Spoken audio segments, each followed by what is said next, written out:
our webinar from Profiles Asia. Our topic this afternoon is developing managers.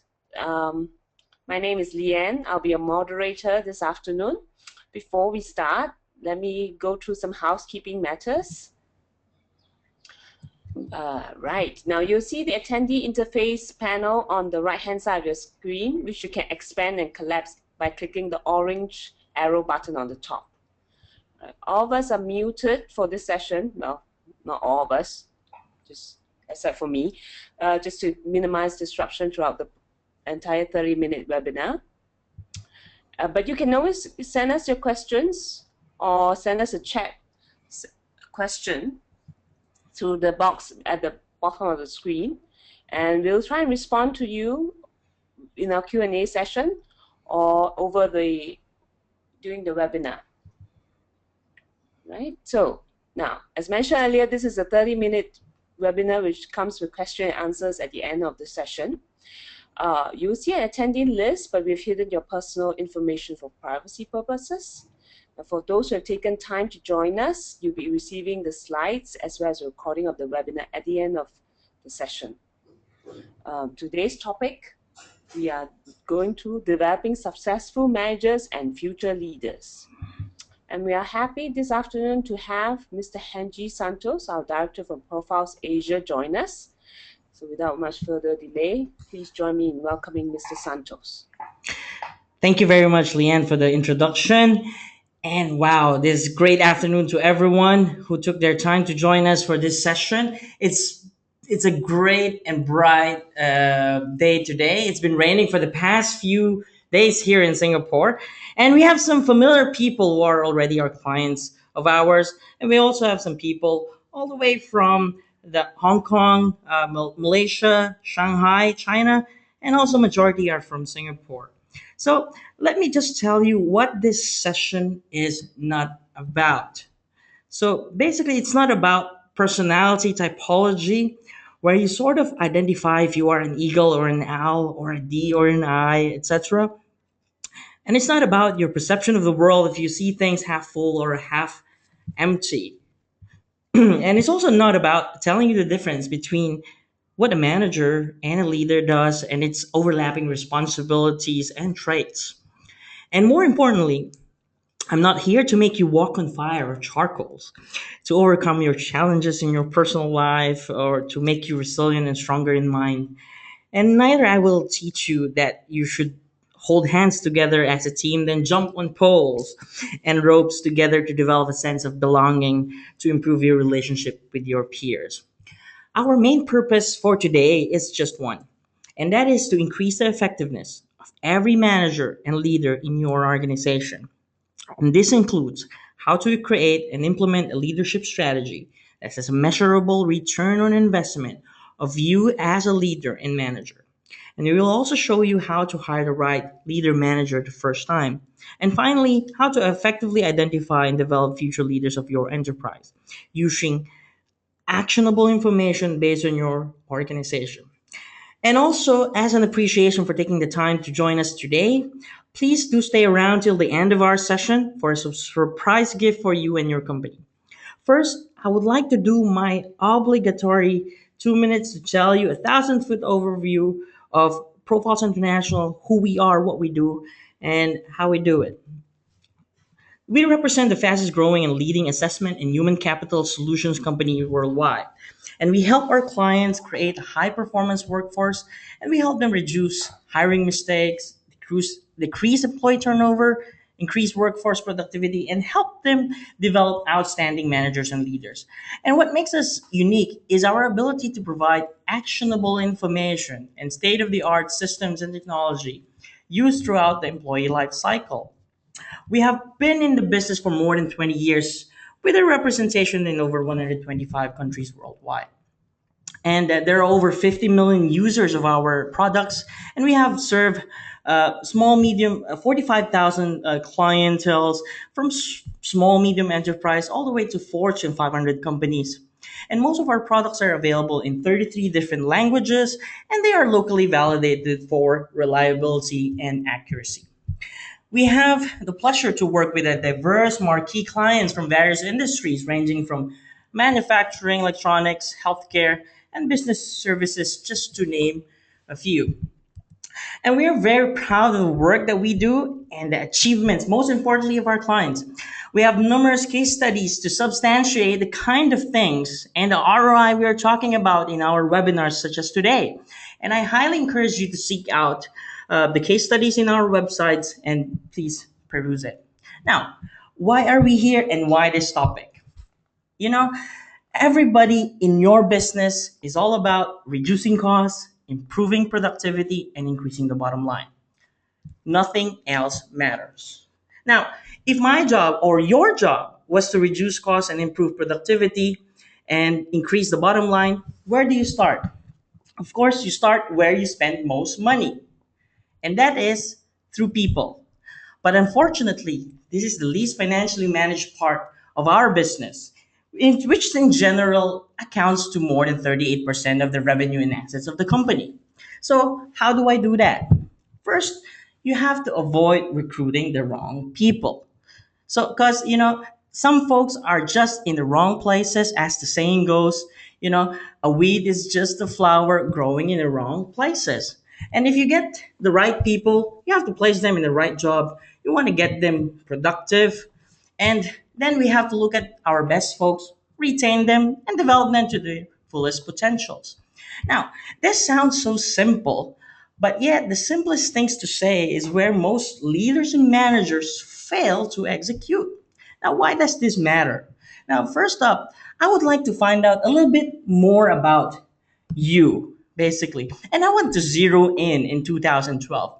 Whether what type of leadership development initiatives that took place within your organization and within your organization, what level within that organization that this leadership development took place.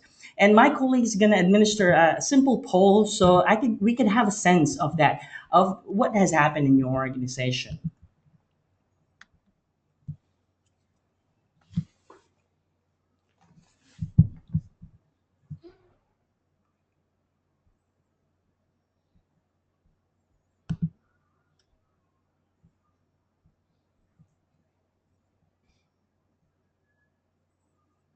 Okay, looks Okay. like the results are coming in very quickly. Do you see this, Mr. Santos? Yep. All Okay. right.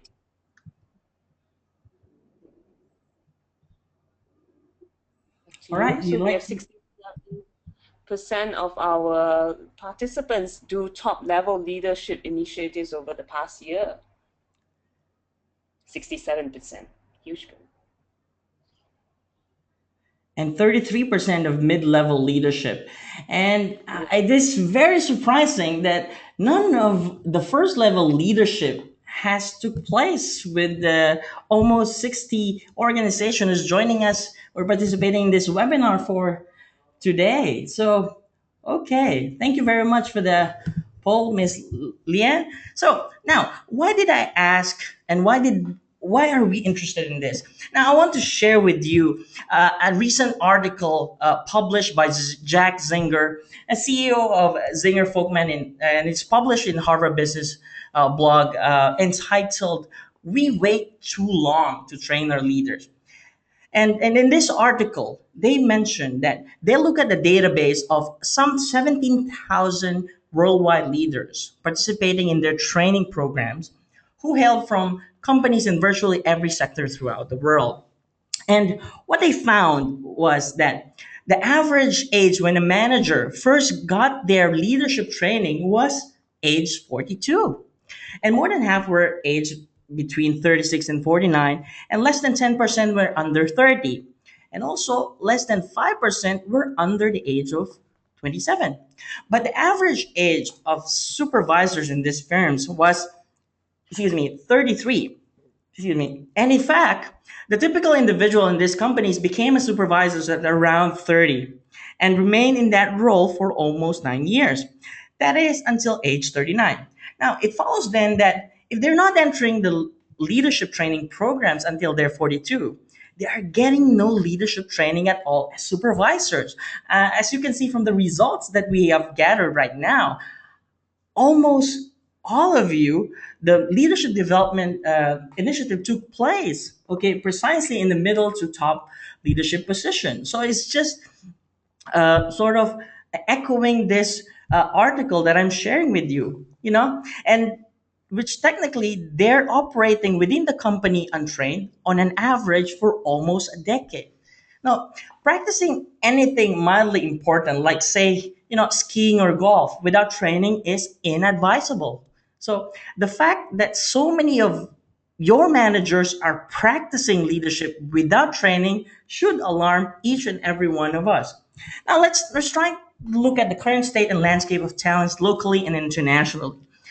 Now, Manpower Group released their 2012 research about the state of talent in the world and in Asia Pacific. And according to the results, 37% of the respondents in Singapore in general is facing talent shortage today and in the coming years. The results cited that among the most difficult to fill positions are sales representative, engineers, and managers and executives. So, among the reasons they said is that there is not enough candidates to fill those jobs, and the scarcity of competent workers to fill the demand of those positions is making it a really big challenge in the business world. Now, a few years ago, when the economy is not doing well, analysts and professionals are saying that we are in the deep doo doo. I'd like to keep the language clean here. That we don't have enough people to fill the demands of the changing workforce from now and in the next 5 years. But guess what?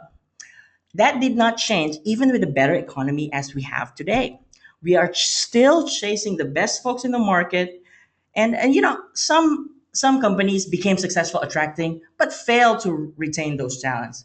A question always lingered to executives' mind is, how do we retain those great people that we have?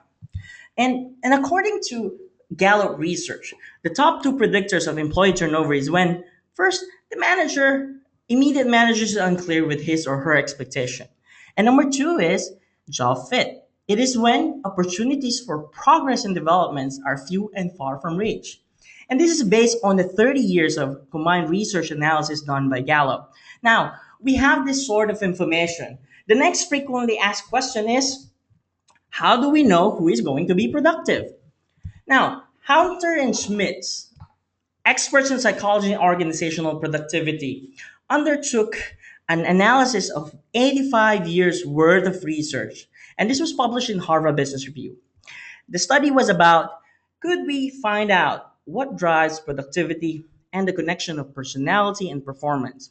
Is there any way to predict productivity? And what they found was, not all people in all jobs are created equal. Not all people are equally going to be productive. In any jobs, any levels, in any country, in over 85 years worth of research, they have analyzed that there is a distribution of productivity.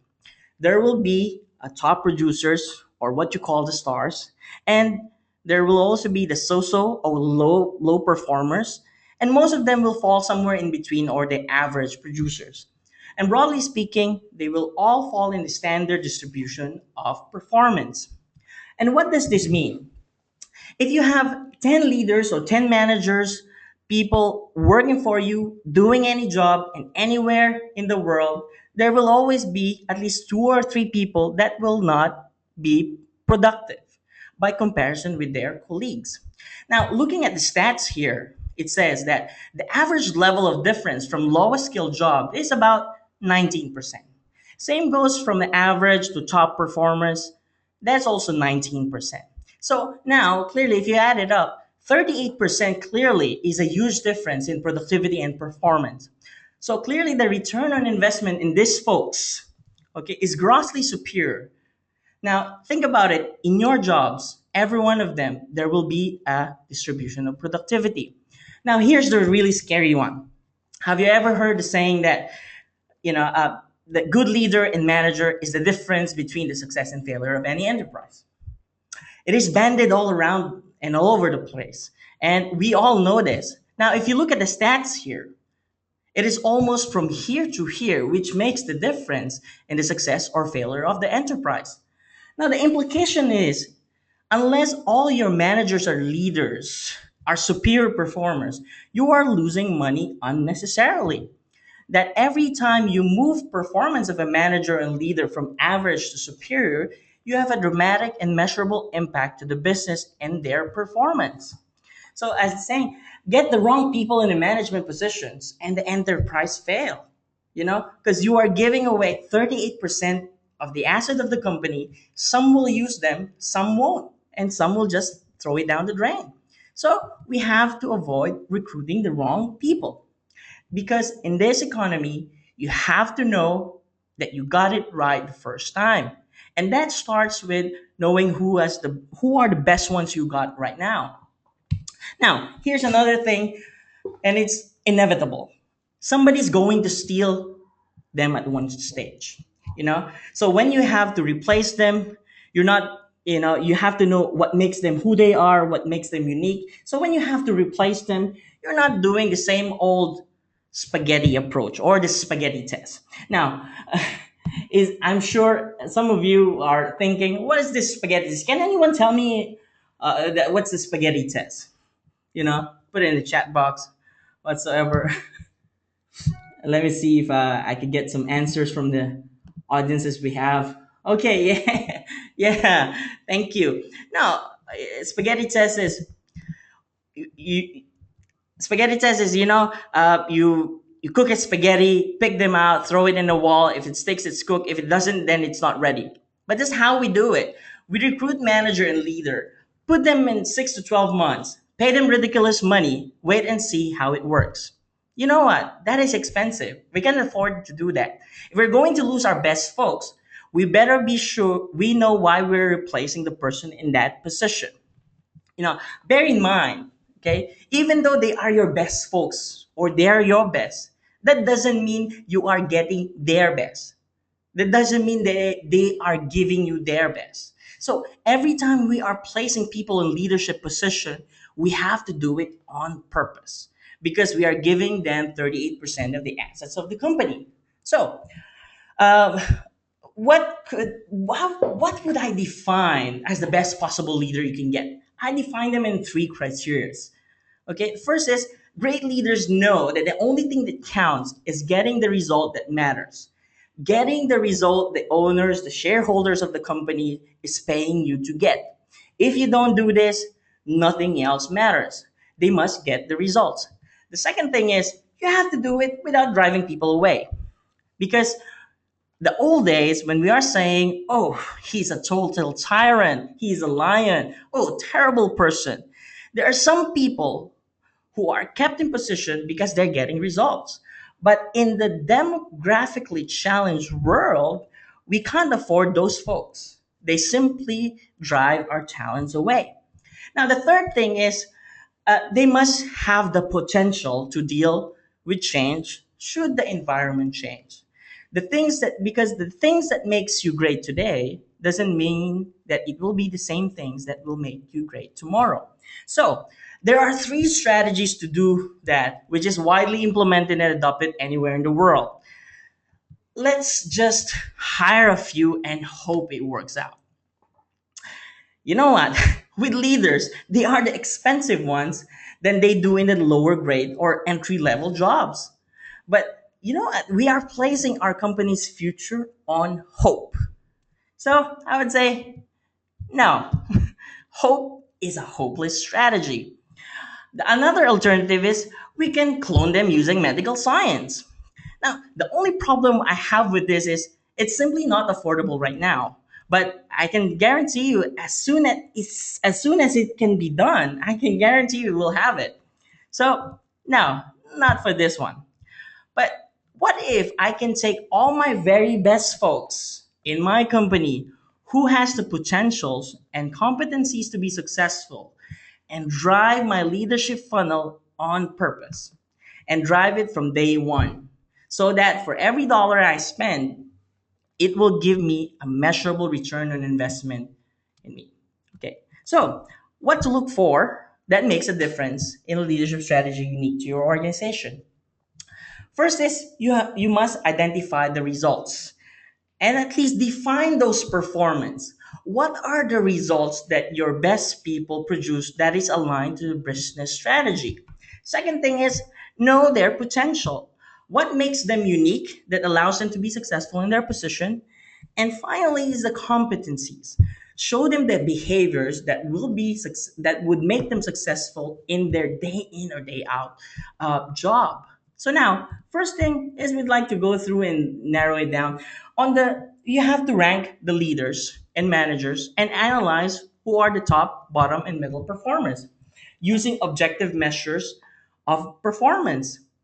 So why we have to start with the results? As Stephen Covey said, begin with the end in mind because you will get what you measure and what gets measures gets done. So carefully identify objective measures. They could be such as projects delivered on time and on budget, if there are project managers. If they're in the sales position, it could be sales per month, quarter, or per annum, average profit margin per closed sale account. And if they are in a call center operation, team calls handled per month, if you are in a if you are in the teacher education, you might as well use your student performance ratings on their faculty. If it is in a manufacturing industry, units manufactured per month, and of course you can throw in the supervisors and managers rating on their performance. So that's where you identify and rank those people. Now, the second thing is potentials. But bear in mind, remember, every success is different from one company to the other.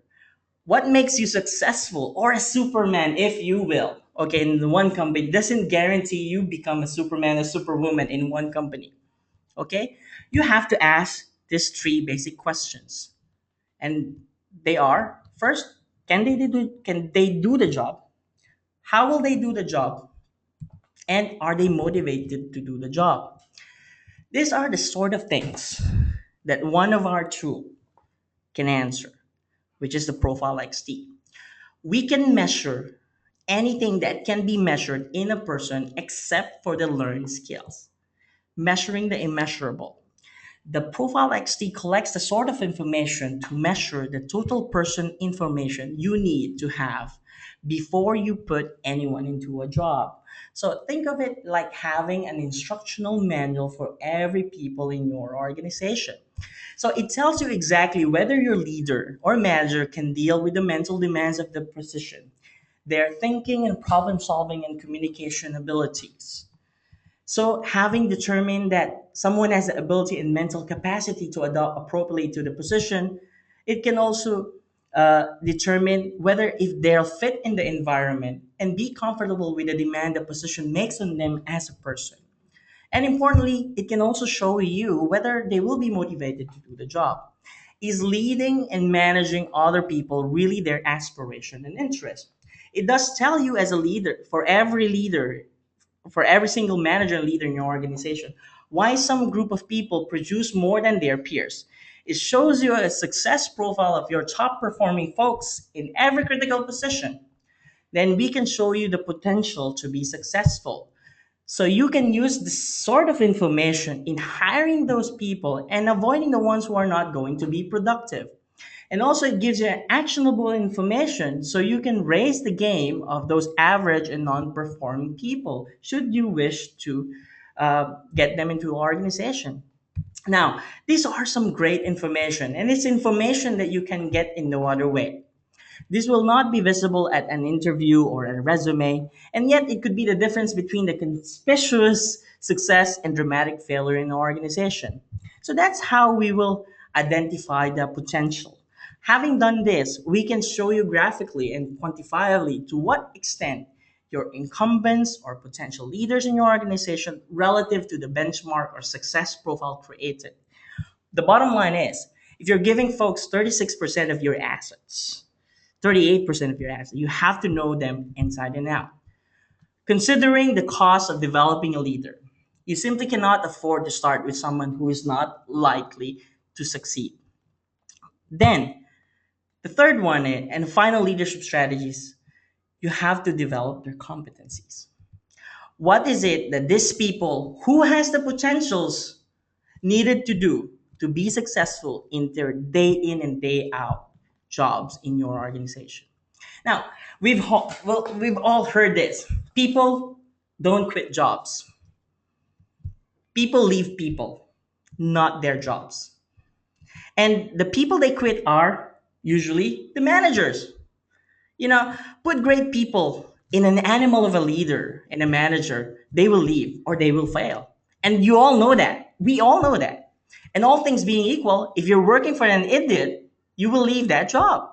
And in particularly in a market which is, particularly challenged with scarce talent such as Singapore, we're just going to be back to the same old rat race of chasing after the best folks in the market.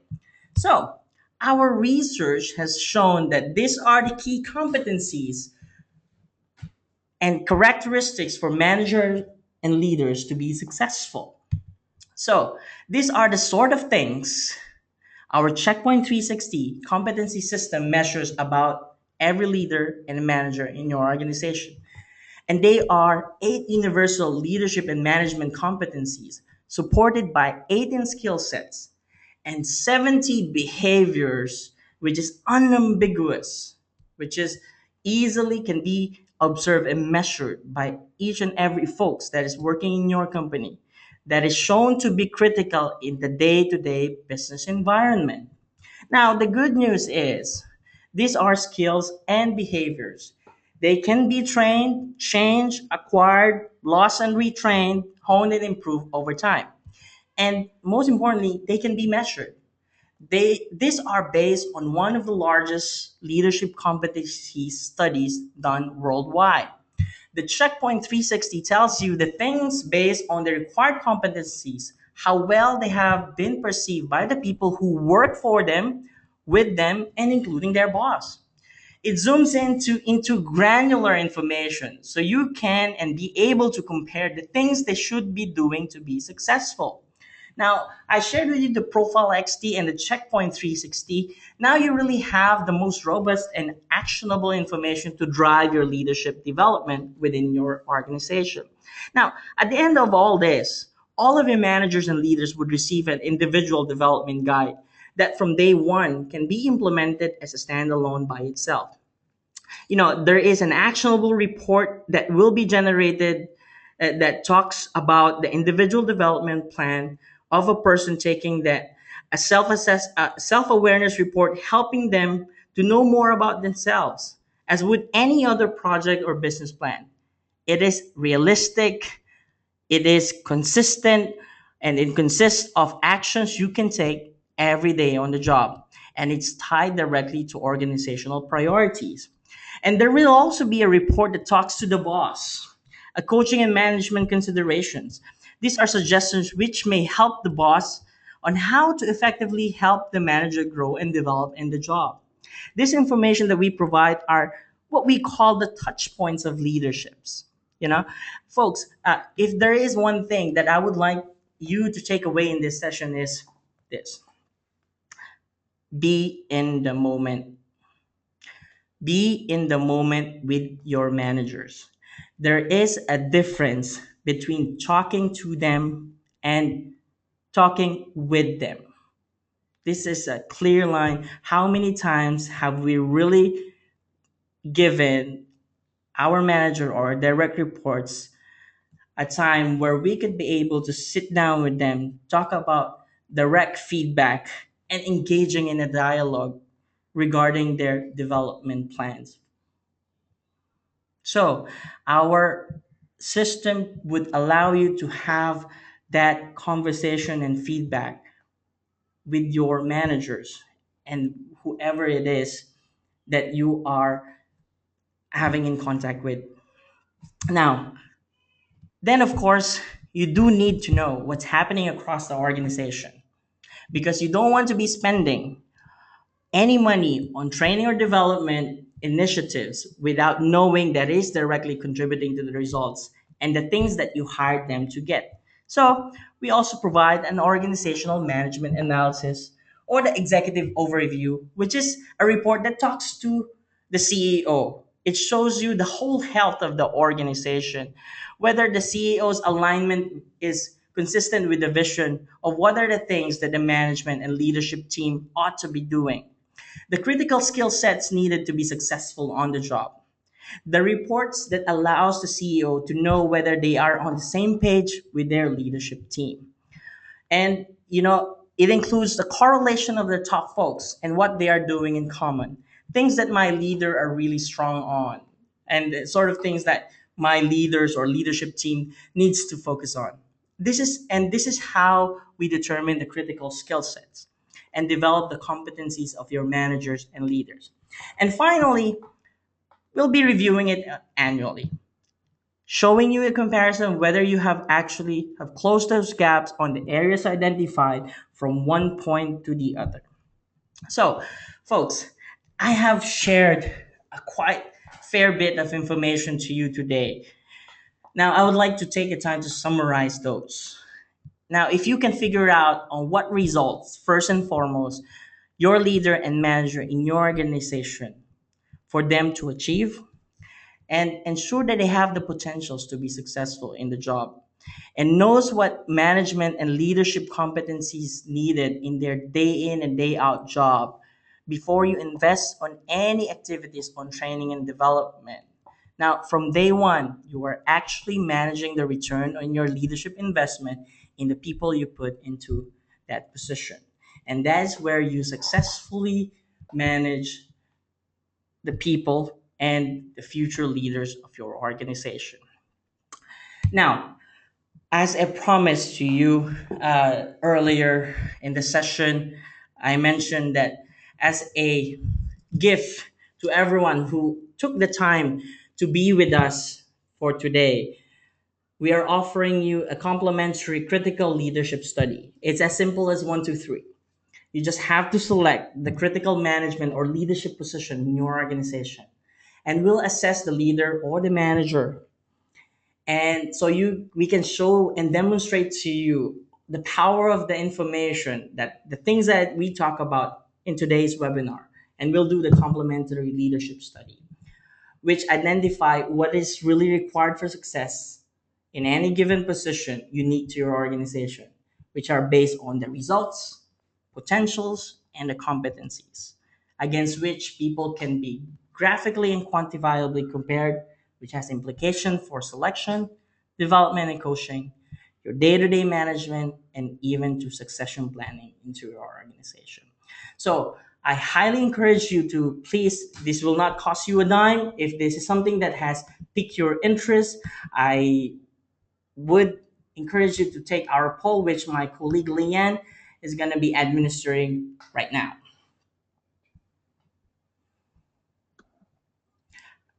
With that said, while you're taking the poll, I would hand you back over to my colleague Leanne to pave way if there's any questions in the audience today. And I'm really grateful that you really took the time to be with us for today. So, Leanne, back over to you. Okay, thank you very much, Mr. Santos, and thank you for responding to our latest poll. For those who have indicated they would like to receive our complimentary critical job survey, we will be in touch with you very shortly. And we are receiving questions fast and furious over the chat panel. Thank you very much for all of you for posing your question to us. Now, in the interest of time, because as we stated earlier, this is just a 30-minute session. We don't want to keep you away from a late lunch or the next meeting. We will instead be responding to your questions directly over emails, and you can continue to correspond with us to get more information. Be sure to check out our white papers on Profiles website, and stay in touch for our next upcoming webinar next week. So thank you, Mr. Santos. Again, thank you, ladies and gentlemen. We'll see you again very soon. Thank you very much. Have a great day.